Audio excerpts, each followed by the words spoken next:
Namo. Thanks so much for joining me for our daily practice check-in.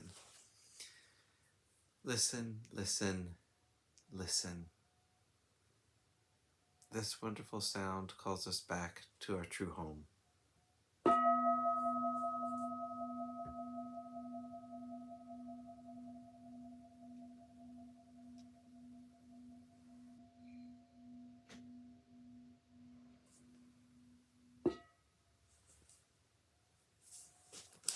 The fourth mindfulness training. Aware of the suffering caused by unmindful speech and the inability to listen to others, I vow to cultivate loving speech and deep listening in order to bring joy and happiness to others and to relieve others of their suffering. Knowing that words can create happiness or suffering, I'm determined to speak truthfully, with words that inspire self-confidence, joy, and hope. I will not spread news I do not know to be certain, and will not criticize or condemn things of which I am not sure. I will refrain from uttering words that can cause division or discord, or that can cause the family or the community to break. I'm determined to make all efforts to reconcile and resolve all conflicts, however small.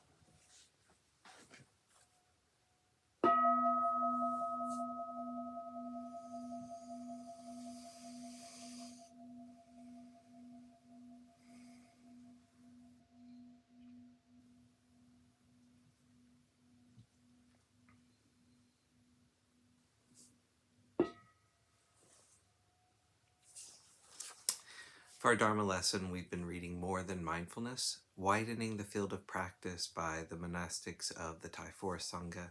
Today we're beginning a talk by Ajahn Karunadhammo called Mindfulness and Kamma. I've been back from the Ajahn Sucitto retreat for 2 weeks, and I'm still reflecting on some of the effects of that. One of the things that came up is that even with all the busyness of a lot of work and not a lot of formal retreat time, after an initial adjustment period, you realize that the work you've been doing, even though it seems to have been subterranean and clouded over by lots of engagement and activity, is still making its way into your heart, mind, chitta, and establishing itself even though formal practice sometimes takes a back seat.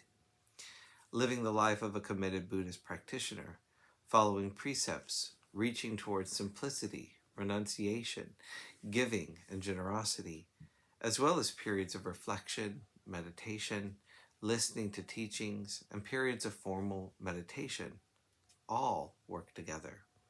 The firm bases of sila, dana, and renunciation do their work even though we may not be consciously aware of it all the time.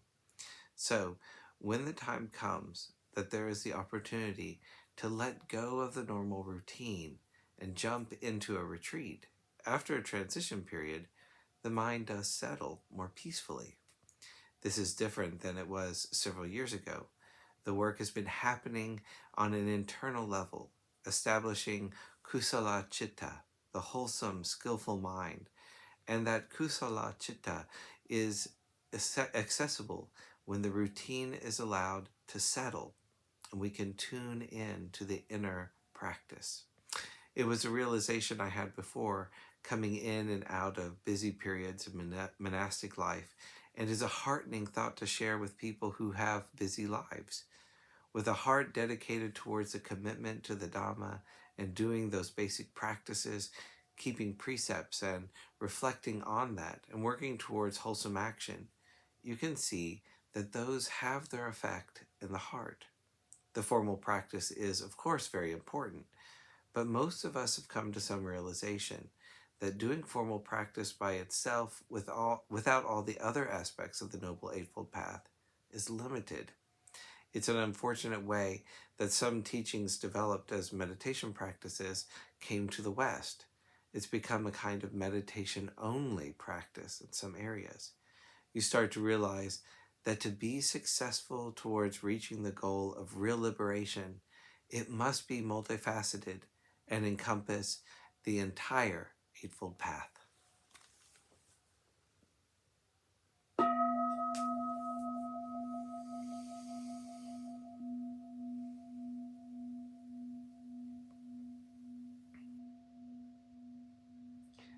May all beings be well. May all beings be happy. May all beings be peaceful. Namo Phat. Thanks so much for joining me today.